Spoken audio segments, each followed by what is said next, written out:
শিক্ষার্থী বন্ধুরা আসসালামু আলাইকুম, তোমাদের সুস্বাগতম। আমি মোহাম্মদ আব্দুল জলিল। তোমাদের আজকে নবম এবং দশম শ্রেণীর গণিত বই থেকে এক্সারসাইজ 16.4 সম্পর্কে জানব এবং এখানকার কিছু সমস্যার সমাধান করব। এক্সারসাইজ 16.4 এটা আমাদেরকে ঘনবস্তু সম্পর্কে ডিসকাস করেছে আর কি। এখানে ঘনবস্তু হলো যেটার তিনটা ডিমেনশন থাকে, অর্থাৎ লেন্থ, ব্রেডথ এবং হাইট থাকবে। যেটা লেন্থ, ব্রেডথ এবং হাইট থাকবে সেটাকেই বলা হবে ঘনবস্তু।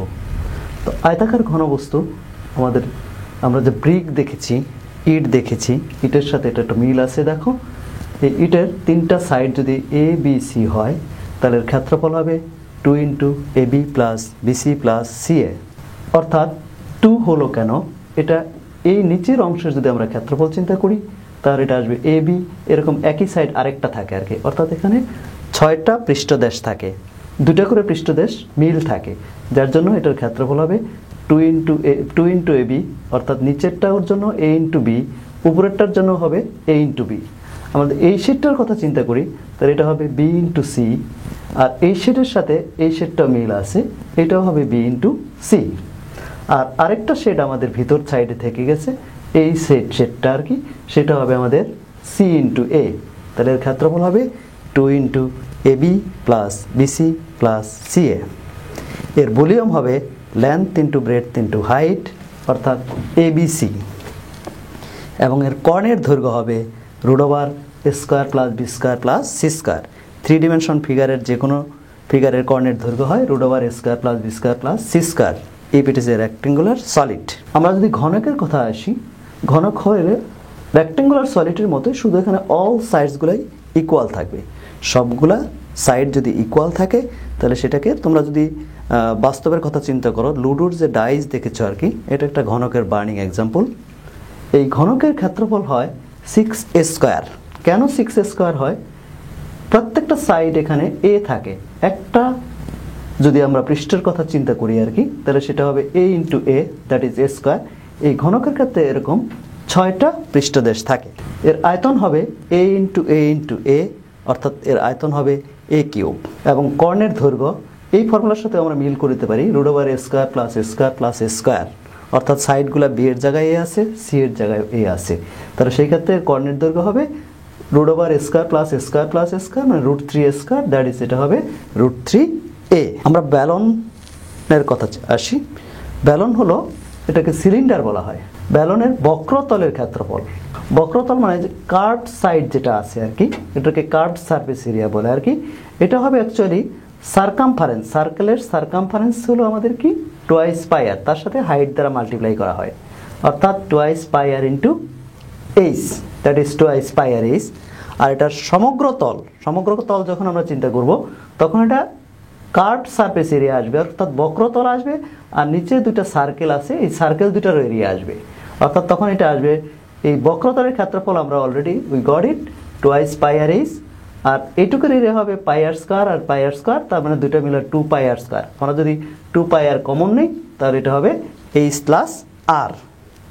এবং এর আয়তন হবে, আয়তন আমরা যখনই বের করব তখন এটা বেস এরিয়া × হাইট। বেসটা কি আমাদের এখানে? বেসটা হচ্ছে এখানে সার্কেলের এরিয়া কি πr², তার সাথে যদি আমরা হাইট মাল্টিপ্লাই করে দিই তাহলে এটা হবে πr² h। এটা হলো আমাদের ব্যালন বা সিলিন্ডারের আয়তন। বন্ধুরা, আমরা 16.4 এর কিছু সমস্যার সমাধান করি। আমরা প্রথম একটা অঙ্ক আমরা দেখছি আর কি। একটি আয়তাকার ঘনবস্তুর দৈর্ঘ্য ও প্রস্থ ও উচ্চতার অনুপাত 21:16:12, অর্থাৎ 21:16:12, এবং কর্ণের দৈর্ঘ্য 87 সেন্টিমিটার হলে ঘনবস্তুটির তলের ক্ষেত্রফল নির্ণয় করো। চলো বন্ধুরা, অঙ্কটা আমরা বোর্ডে করি। তাহলে তুমি ফিগার আঁকলেও চলবে, এখানে না আঁকলেও চলবে। তাহলে আমরা লিখি, যেহেতু আমাদের দৈর্ঘ্য, প্রস্থ এবং উচ্চতার রেশিও দেওয়া আছে 21:16:12, তাহলে আমরা ধরি আয়তাকার ঘনবস্তুর দৈর্ঘ্য, ইজ ইকুয়াল টু আমাদের রেশিও ছিল হলো আমাদের এখানে 21:16:12, তাহলে 21 x সেন্টিমিটার। প্রস্থটা আমরা ধরে নিচ্ছি, এটা রেশিও ছিল 16, তাহলে 16 x সেন্টিমিটার। এবং উচ্চতা দেওয়া ছিল আমাদের, উচ্চতার রেশিও ছিল 12, তাহলে 12 x সেন্টিমিটার। তাহলে আমরা একটা ফর্মুলা শিখেছিলাম আর কি, যে আয়তাকার ঘনবস্তুর কর্ণের দৈর্ঘ্য √a² + b² + c²। তাহলে সো ঘনবস্তুটির কর্ণ হবে, ঘনবস্তুটির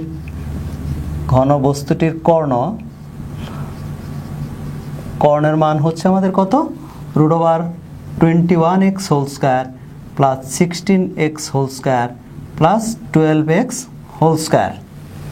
এটা যদি আমরা ক্যালকুলেশন করি, 21x মানে 441x², এটা হবে 256x², এটা হবে 144x²। তোমরা ক্যালকুলেটরও করতে পারো, 21² মানে হলো 441, 16² মানে হলো 256, আর 12² হলো 144। এটা যদি আমরা অ্যাড করি তাহলে এটার মান আসবে 841x²। এরপরে যদি আমরা এটাকে রুট করি, √841, তোমরা ক্যালকুলেটর ইউজ করবে এখানে, এটার মান আসবে 29x। এখন আমাদের কর্ণের দৈর্ঘ্য দেওয়া আছে 87 সেন্টিমিটার। সো আমরা লিখতে পারি, সো প্রশ্ন মতে বা প্রশ্ন অনুসারেও লিখতে পারো, প্রশ্ন মতে 29x এর মান হলো আমাদের কত, 87। এখান থেকে x এর মান আসতেছে কত আমাদের, 87/29। আমরা যদি ডিভিশন করি এটা আসবে 3 সেন্টিমিটার। সো দৈর্ঘ্যের মান হচ্ছে আমাদের কত, আয়তাকার ঘনবস্তুর দৈর্ঘ্য, আয়তাকার ঘনবস্তুর কথাটা লিখতেও পারো, না লিখলেও কোনো সমস্যা নাই। 21 × 3 সেন্টিমিটার, 63 সেন্টিমিটার। এটার প্রস্থ হবে আমাদের কত, প্রস্থ আমাদের কি ছিল, 16x, মানে 16 × 3 সেন্টিমিটার, এটা হলো 48 সেন্টিমিটার। এরপরে আমাদের কি ছিল, উচ্চতা, উচ্চতার মানটা আমাদের কি ছিল, 12 × 3 সেন্টিমিটার হবে, এটা হলো 36 সেন্টিমিটার। তাহলে এখান থেকে আমরা দৈর্ঘ্য, প্রস্থ এবং উচ্চতা, আয়তাকার ঘনবস্তুর দৈর্ঘ্য, প্রস্থ, উচ্চতা আমরা বের করে ফেলেছি। এখন আমরা জানি আয়তাকার ঘনবস্তুর পৃষ্ঠতলের ক্ষেত্রফল চেয়েছে। আয়তাকার ঘনবস্তুর তলের ক্ষেত্রফল আমরা যদি এখানে লিখি, আয়তাকার ঘনবস্তুর তলের ক্ষেত্রফল, আমাদের তলের ক্ষেত্রফলের একটা ফর্মুলা আমরা শিখেছিলাম এর আগে, 2 × AB + BC + CA। এ মানে হলো আমাদের এখানে, এ মানে আমরা দৈর্ঘ্যটাকে কনসিডার করব A, প্রস্থটাকে B কনসিডার করব এবং হাইটটাকে C কনসিডার করব। তুমি যে কোনোটা কনসিডার করলেও কোনো সমস্যা নেই। তাহলে এখান থেকে আমরা 2 আমাদের A আমরা কনসিডার করছি দৈর্ঘ্য, মানে 63, ইন্টু B হলো 48, এটা 48 ইন্টু C এর মান পেয়েছিলাম আমরা কত, 36, প্লাস C হলো 36, A হলো 63। এটা তোমরা ক্যালকুলেটরে ক্যালকুলেশন করতে পারো, ক্যালকুলেটরে ক্যালকুলেশন করলে এটার রেজাল্ট আসবে আমাদের 14,040 স্কয়ার সেন্টিমিটার। তাহলে সো ঘনবস্তুটির তলের ক্ষেত্রফল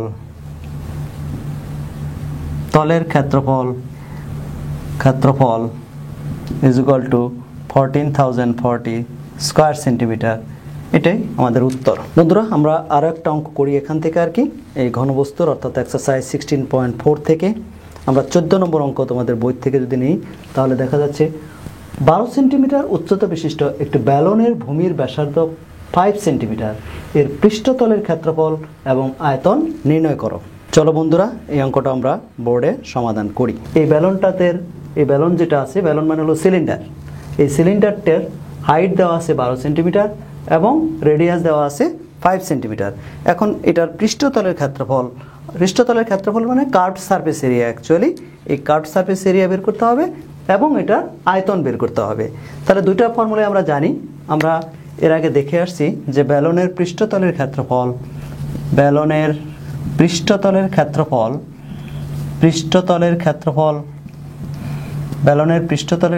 আমাদের ফর্মুলাটা ছিল কি, 2 πr/h।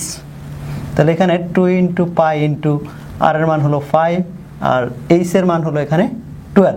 ক্ষেত্রফলের ইউনিট হবে স্কয়ার সেন্টিমিটার। তাহলে এটা যদি আমরা ক্যালকুলেশন করি তাহলে এটা আসতেছে 2 × 5 × পাই × 12, এটার রেজাল্ট আসবে 376.99 স্কয়ার সেন্টিমিটার। এটা প্রায় লিখতে হবে, কারণ যেখানে পাই থাকবে, পাই এটা রেশনাল নাম্বার না, এটাকে ইরেশনাল নাম্বার বলা হয়। এই পাই থাকার জন্য এটার মান আরও কিছু আমরা বাদ দিয়ে এসেছি আর কি। এই বাদ দিয়ে আসার জন্য আমরা প্রায় লিখতেছি আর কি, অর্থাৎ আসন্ন মানটা আমরা এখানে লিখবো আর কি। এরপরে আমাদের এটার আয়তন চেয়েছে আর কি। তো আয়তনের ফর্মুলা আমরা জানি আর কি, যে সিলিন্ডারের আয়তন হলো বেস এরিয়া ইন্টু হাইট, অর্থাৎ সিলিন্ডারের আয়তন হলো পাই আর স্কয়ার এইচ। তাহলে ব্যালনের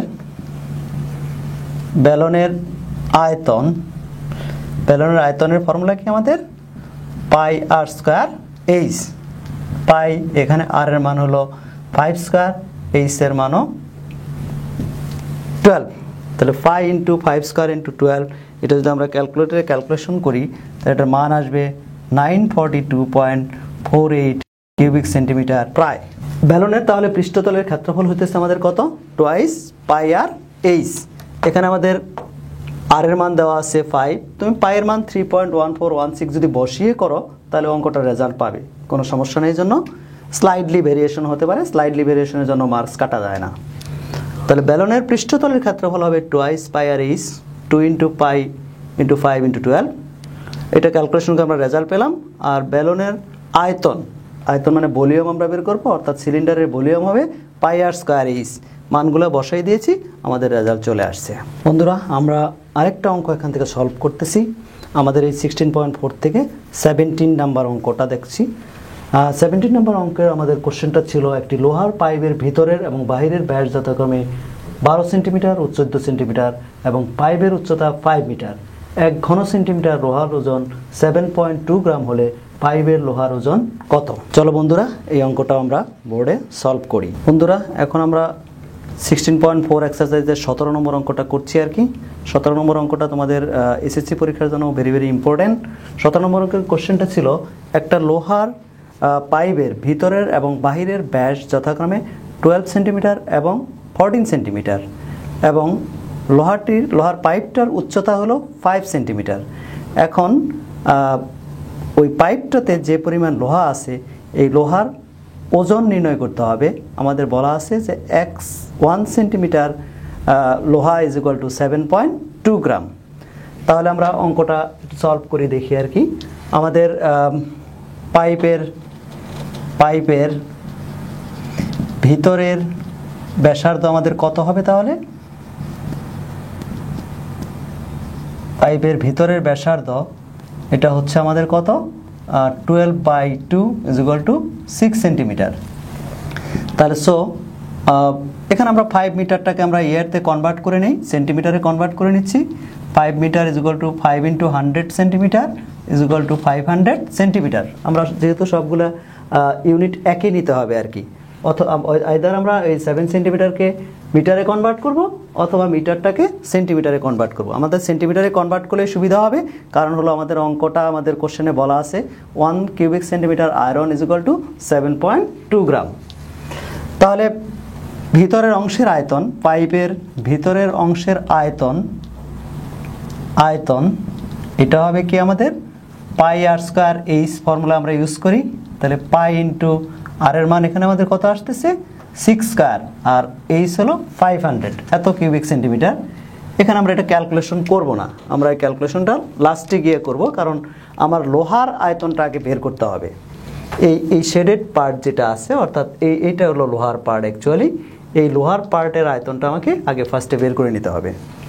তাহলে আমরা কি করব এখন? পাইপের বাইরের ব্যাসার্ধ, যে পাইপটা ছিল, পাইপের বাইরের ব্যাসার্ধটা কত ছিল?